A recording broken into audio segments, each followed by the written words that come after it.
سورہ الفاتحہ صفحہ نمبر 2 آیت نمبر 4۔ اعوذ باللہ من الشیطان الرجیم، بسم اللہ الرحمن الرحیم، الحمد للہ رب العالمین،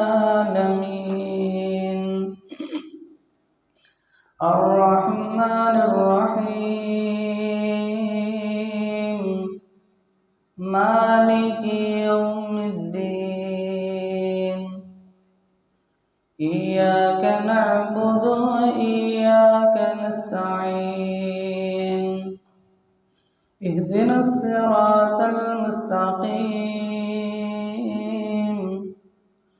صراط الذین انعمت علیہم غیر المغضوب علیہم ولا الضالین، آمین۔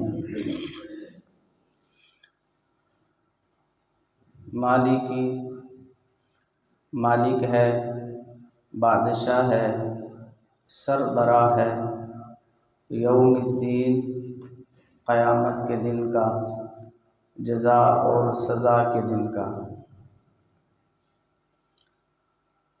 اس عنوان کے تحت ہم اس آیت کی تفسیر میں کہ اس قیامت کے دن کے مالک نے، قیامت کے دن کے سربراہ نے، قیامت کے دن کے بادشاہ نے اہل ایمان کو یہ حکم دیا ہے، قوا انفسکم و اہلیکم نارا، اپنے آپ کو اور اپنے اہل و عیال کو جہنم کی آگ سے بچاؤ۔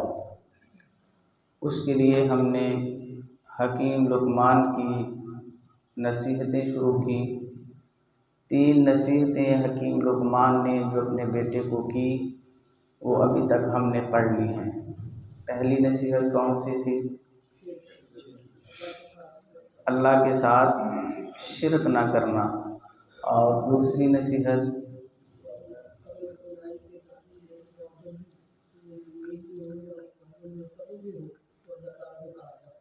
ایک رائی کے دانے کے برابر بھی نیکی یا برائی انسان جہاں پہ بھی کرے گا، اللہ رب العزت قیامت کے دن اس کے سامنے اسے پیش کرے گا۔ اور تیسری نصیحت بیٹا نماز قائم کرنا۔ آج ہم پڑھیں گے ان کی چوتھی نصیحت۔ انہوں نے کہا کہ اے میرے بیٹے، وَأْمُرْ بِالْمَعْرُوفِ وَانْهَ عَنِ الْمُنْكَرِ، نیکی کی آپ کیا ترجمہ کرتے ہیں اس کا؟ بالخصوص جو ٹیچر لوگ بیٹھے ہیں، نیکی کا حکم کرنا اور برائی سے منع کرنا، یہ معروف ترجمہ ہے، کتابوں کے اندر بھی لکھا ہوتا ہے۔ یہ نہیں ہے کہ ترجمہ غلط ہے، شاید لغوی اعتبار سے یہ ترجمہ زیادہ بہتر ہے، لیکن وَأْمُرْ بِالْمَعْرُوفِ اگر ہم یہ کہنے کی بجائے کہ نیکی کا حکم کرنا، یہ کہہ لیں کہ نیکی کی طرف بلانا،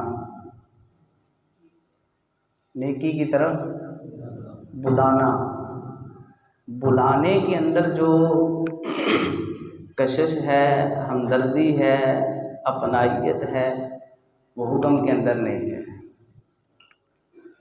اور ویسے ہی حکم سے تو انسان بڑا باغی ہے، ہر کسی کو آپ حکم دے بھی نہیں سکتے، حکم تو اللہ کی ذات ہی دے سکتی ہے۔ تو یہ باپ بیٹے کا رشتہ ہے، حکیم لقمان کو نصیحت کر رہے ہیں، اپنے بیٹے کو کر رہے ہیں نا، تو اس کے اندر بھی آپ جب دیکھیں نا کہ وہ کہتے ہیں یا بنیا، اے میرے بیٹے، اس کے اندر بھی اپنائیت ہے، ہمدردی ہے، حکم نہیں ہے۔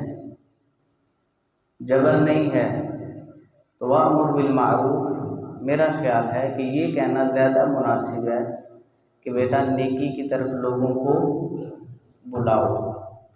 حکم جب آ جاتا ہے نا تو پھر خلش پیدا ہو جاتی ہے۔ ہمارے ہاں یہ سارے جو مسئلے بگڑے ہوئے ہیں نا، یہ حکم کی وجہ سے ہی ہے کہ ہم حکم دے کے چاہتے ہیں کہ ہمارا حکم مانا جائے۔ پھر ہمیں حکم جب آپ دیتے ہیں تو اس کا مطالبہ بھی تو ہوتا ہے نا منوانے کا۔ حکم کس لیے دیا جاتا ہے؟ منوانے کے لیے۔ عدالتیں حکم دیتی ہیں، ادارے حکم دیتے ہیں، سربراہ حکم دیتے ہیں، تو اگر ان کا حکم ماننا نہ جائے تو یہ ان کی توہین نہیں ہے؟ جب ہم حکم دیتے ہیں پھر مانا نہیں جاتا تو ہماری ذات پھر کھڑی ہو جاتی ہے سامنے، اور پھر جو نیکی تھی ایک طرف رہ جاتی ہے۔ اب حکم کے ساتھ لڑتا ہے۔ یہی کچھ ہو رہا ہے۔ آپ بڑی گہرائی کے ساتھ دیکھ لیں کہ جب ہم حکم دینا چاہتے ہیں پھر یہ تقاضا کرتے ہیں کہ اس کو مانا بھی جائے، تو پھر مسائل پیدا ہوتے ہیں، تفرقہ بازی پیدا ہوتی ہے، اس سے جھگڑے اور انتشار پیدا ہوتا ہے۔ تو یہ کہہ لینا زیادہ مناسب ہے کہ وَأْمُرْ بِالْمَعْرُوف۔ ترجمہ غلط نہیں ہے کہ نیکی کا حکم کریں، لیکن مجھے پتہ ہے نا کہ میں نے کسی کو بلانا ہے یا حکم دینا ہے، اپنی حیثیت کے مطابق میں کہوں گا تو لوگوں کو نیکی کی طرف بلاؤ، وَانْهَ عَنِ الْمُنْكَرِ اور برائی سے منع کرو۔ یہ ایک نصیحت تھی جو حکیم لقمان نے اپنے بیٹے سے کی، اور یہ معاشروں کے زندہ رہنے کے لیے، معاشروں کی ترقی کے لیے، آخرت کی کامیابی کے لیے ضروری اور بنیادی چیز ہے۔ جن معاشروں سے، جن قوموں سے، جن لوگوں سے نیکی کی رغبت اور برائی کی نفرت ختم ہو جاتی ہے، وہ معاشرے بالآخر ختم ہو جاتے ہیں، وہ معاشرے تباہ ہو جاتے ہیں۔ اللہ رب العزت نے اس امت کا ایک خاصہ بیان کیا ہے سورہ آل عمران میں، کنتم خیر امۃ اخرجت للناس تأمرون بالمعروف وتنہون عن المنکر۔ تم بہترین امت ہو جو لوگوں کے لیے پیدا کی گئی ہو۔ تمہارا خاصہ یہ ہے کہ تأمرون بالمعروف وتنہون عن المنکر، تم نیکی کی رغبت دلاتے ہو، نیکی کی طرف بلاتے ہو اور برائی سے منع کرتے ہو۔ اور اس کے پیچھے اگر آپ سارے یورپ کو، مغرب کو اسٹڈی کریں نا، تو ان کا ایجنڈا یہ ہے کہ خواہ مخواہ انسان کے اوپر آپ جبر نہ کریں، ہر کسی کی اپنی زندگی ہے، اسے گزارنے دیں، اپنی پرسنل زندگی کے اندر وہ جو چاہتا ہے کرے، اس کے اوپر کوئی قدغن نہیں ہونی چاہیے، اسے منع نہ کریں آپ۔ اور آپ ان کا جو خاندانی نظام ہے آپ دیکھ لیں، 18 سال کے بعد جب بچی یا بچہ جوان ہو جاتا ہے تو اسے یہ آئینی اور قانونی حق ہے کہ وہ جس آشنا کے ساتھ چاہے اپنی راتیں بسر کرے، اپنے دن گزارے۔ بیٹی 18 سال کے بعد جس کے ساتھ چاہے اپنا وقت گزارے، باپ اس کے اوپر کوئی قدغن نہیں لگا سکتا، باپ اسے روک نہیں سکتا، کیونکہ اس کو یورپ کا قانون حق دیتا ہے آزادی کا، یورپ کا آئین اسے حق دیتا ہے آزادی کا۔ تو وہ معاشرے، اسلام ان معاشروں کو کاپی نہیں کرتا، ان کو فالو نہیں کرتا کہ جو اپنے آپ کو شتر بے مہار سمجھتے ہیں۔ یہ جو ہمارا نظام ہے، اللہ رب العزت نے ایک باپ کو اپنی اولاد کے اوپر، بیٹی کے اوپر، بھائی کے اوپر، بیٹے کے اوپر، اسے اگر وہ غلط کرتا ہے تو روکنے کا حق دیتا ہے اسلام۔ اسی لیے اقبال نے کہا ہے کہ اپنی ملت پر قیاس اقوام مغرب سے نہ کر، خاص ہے ترکیب قوم رسول ہاشمی۔ تو ہماری جو ملت ہے ہمیں اسی پہ بھروسہ کرنا چاہیے، اسی پہ چلنا چاہیے۔ تو یہ قوموں کی فلاح اور نجات کی ضمانت ہے کہ ان قوموں کے اندر جن کے اندر آخرت کی بہتری کی فکر ہوتی ہے وہ نیکی کی طرف رغبت دلاتے ہیں، بلاتے ہیں اور برائی سے منع کرتے ہیں۔ اب یہ نیکی کی طرف بلانا اور برائی سے منع کرنا یہ جتنا آسان ہے نا اتنا آسان ہے نہیں، جتنا ہم سمجھتے ہیں نا اتنا آسان ہے نہیں۔ ہمارے جس ادارے کے اندر میں پڑھا ہوں لاہور میں کریم بلاک میں، میاں جمیل صاحب اس ادارے کے محتمم ہیں، وہ فرمایا کرتے تھے کہ میں نے ساری زندگی کے اندر 60 سال سے زیادہ ان کی عمر ہو گئی ہے اور پورے پاکستان کے اندر وہ جاتے ہیں دعوت دینے کے لیے۔ تحریک ہے ان کی، تحریک دعوت توحید پاکستان، ہمارے یہاں شکر گڑھ کے اندر بھی 2-3 بار آئے ہیں، پورے پاکستان کے اندر جاتے ہیں۔ وہ کہا کرتے تھے کہ پتر اپنے پنڈ صرف میں 2 والی درس دیتا ہے، اپنے پنڈ صرف میں 2 والی درس دیتا ہے۔ جن لوگوں کے اندر آپ رہتے ہیں نا، جن کے ساتھ آپ کے معاملات ہیں، جن کے ساتھ اٹھنا بیٹھنا ہے، جن کے سامنے آپ کی صبح و شام گزرتی ہے، جن کے سامنے آپ کا کردار ہے، جن کے سامنے آپ کا اخلاق ہے، آپ اپنے کردار، اپنے اخلاق، اپنے عمل سے کسی کو دعوت دے سکتے ہیں۔ اگر آپ کا اپنا عمل نہیں ہے، اپنا کردار نہیں ہے، اپنا اخلاق نہیں ہے تو آپ کسی کو اخلاق کی دعوت کیسے دے سکتے ہیں؟ آپ کسی کو عمل کی دعوت کیسے دے سکتے ہیں؟ تو جن لوگوں کے اندر آپ رہتے ہیں، اٹھتے بیٹھتے ہیں، سب سے مشکل کام انہیں وعظ و نصیحت کرنا ہے، انہیں درس دینا ہے۔ جب تک آپ کی شخصیت اس کی عکاس نہیں ہوگی آپ دعوت نہیں دے سکتے۔ اسی لیے اللہ رب العزت نے سورہ صافات ہے 28ویں پارے کے اندر اس کی دوسری آیت کے اندر فرمایا کہ یا ایھا الذین آمنوا لم تقولون ما لا تفعلون، اے اہل ایمان، یا ایھا الذین آمنوا، آمنو سے خطاب ہے، کفار سے نہیں ہے، یہودیوں سے نہیں ہے، ہندوؤں سے، عیسائیوں سے نہیں ہے، ان کے خاتے میں نہ ڈالیں۔ آمنو، اے اہل ایمان، لم تقولون، تم وہ باتیں کیوں کہتے ہو ما لا تفعلون، جن پہ تم خود عمل نہیں کرتے۔ کبر مقتا عند اللہ ان تقولوا ما لا تفعلون، تمہارے نزدیک یہ معمولی بات ہوگی، اللہ کے نزدیک یہ بہت بڑی بات ہے کہ تم وہ کہو جو خود نہ کرو۔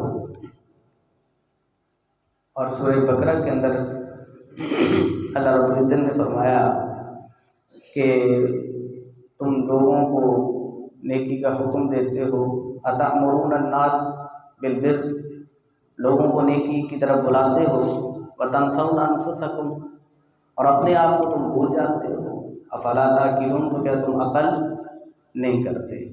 تو جس نے نیکی کی طرف بلانا ہے، برائی سے منع کرنا ہے، اسے خود بھی نیک بننا ہے، برائی سے رکنا ہے، پھر دعوت بھی دے سکتا ہے اور اس کی دعوت کے اندر اثر بھی ہو سکتا ہے۔ آپ یہ نہ سمجھیں کیونکہ یہ نصیحت ایک باپ کی اپنے بیٹے کو ہے، اگر باپ بے عمل ہے تو وہ اپنے بیٹے کو نصیحت کرنے کا مجاز نہیں ہے اور نہ اس کی نصیحت مانی جائے گی۔ تو ہمارا تو علم یہی ہے، ہم بچوں کو نماز پڑھانا چاہتے ہیں، خود نہیں پڑھتے، ہم بچوں کو قرآن پڑھانا چاہتے ہیں، خود نہیں پڑھتے، ہم بچوں کو نیکی سکھانا چاہتے ہیں، خود نہیں کرتے۔ ہم چاہتے ہیں کہ ہمارے بچے نیک بن جائیں، ہمارے بچے دیندار بن جائیں، ہمارے بچے نمازی بن جائیں، ہمارے بچے قرآن پڑھ جائیں، لیکن اپنا عمل بچے بولنے سے زیادہ دیکھنے کو کاپی کرتے ہیں۔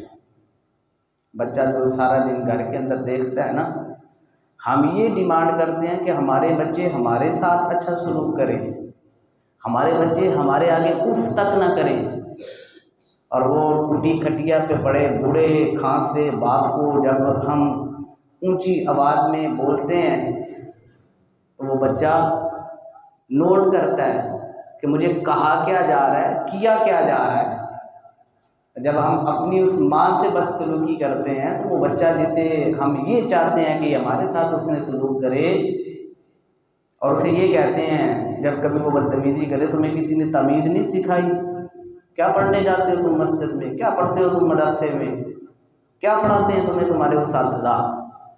وہ نوٹ کرتا ہے کہ مجھے جو پڑھایا جاتا ہے وہ اور ہے، میں جو دیکھ رہا ہوں وہ اور ہے۔ تو نیکی کی طرف بلانے والا، برائی سے منع کرنے والا، جو وہ سناتا ہے وہ دکھائے بھی، یہ ضروری ہے۔ اللہ رب العزت ہماری اصلاح فرما دے، ہمارے کردار کی اصلاح فرما دے، ہمارے اخلاق کی اصلاح فرما دے۔ یہ چوتھی نصیحت تھی۔ پانچویں انہوں نے کہا کہ وَاصْبِرْ عَلَىٰ مَا أَصَابَكَ إِنَّ ذَلِكَ مِنْ عَزْمِ الْأُمُورِ۔ بیٹا مشکلات کے اندر، مصائب کے اندر، پریشانیوں کے اندر صبر کرنا یقیناً یہ بڑے حوصلے کا کام ہے۔ اور اس کے بعد اسے ذکر کرنے کے اندر حکمت یہ ہے، ایک چھوٹی سی صورت ہم پڑھتے ہیں سورہ عصر، إِلَّا الَّذِينَ آمَنُوا وَعَمِلُوا الصَّالِحَاتِ وَتَوَاصَوْا بِالْحَقِّ وَتَوَاصَوْا بِالصَّبْرِ۔ تو وہاں پہ حق کے ساتھ صبر کا ذکر ہے۔ اگر آپ نے کسی کو نصیحت کرنی ہے، کسی کو نیکی کی طرف بلانا ہے، کسی کو برائی سے روکنا ہے، تو یقیناً آپ کو تکلیف بھی ملے گی، آپ کو پریشانی بھی آئے گی، آپ کے لیے مسئلے مسائل بھی ہوں گے، آپ کی ذات کے اوپر حملے بھی ہوں گے، آپ کے اوپر فکرہ بازی بھی ہو سکتی ہے، آپ کے اوپر جملہ بازی بھی ہو سکتی ہے۔ آپ کو کہا جا سکتا ہے کہ تو وڈا حاجی ثناء اللہ ٹھہر اپنے کار۔ یہ بھی کہا جا سکتا ہے کہ اپنے گھر میں جا کے دیکھو کیا ہو رہا ہے۔ یہ بھی کہا جا سکتا ہے کہ تو آج نیک بن گیا ہے، تینوں اپنا ماضی بھول گئے۔ لوگ مردہ قبروں سے اکھاڑ کے لے آتے ہیں اگر آپ کسی کو نیکی کی طرف بلائیں، یہاں تک تانے دیتے ہیں کہ تمہارا باپ کیا کرتا تھا، آج تم نیک بن گئے ہو، آج تم ہمیں نیکی کی طرف بلاتے ہو۔ تو جی دعوت کے بعد صبر ہے کہ اگر آپ نے بلانا ہے نا کسی کو نیکی کی طرف اور برائی سے منع کرنا ہے تو یہ حوصلہ بھی رکھنا، وَاصْبِرْ عَلَىٰ مَا أَصَابَكَ، تو جو تکلیفیں مصائب آئیں ان کے اوپر صبر بھی کرنا، إِنَّ ذَلِكَ مِنْ عَزْمِ الْأُمُورِ، یقیناً یہ بڑے حوصلے کے کام ہیں۔ اللہ رب العزت سے دعا ہے کہ اللہ رب العزت ہمیں سمجھ کر عمل کی توفیق عطا فرمائے۔ 2 نصیحتیں رہ گئی ہیں، کرتے ہیں اس کے بعد، یہ ہم کل کے درس میں پڑھیں گے، پرسوں کے درس میں، کل تو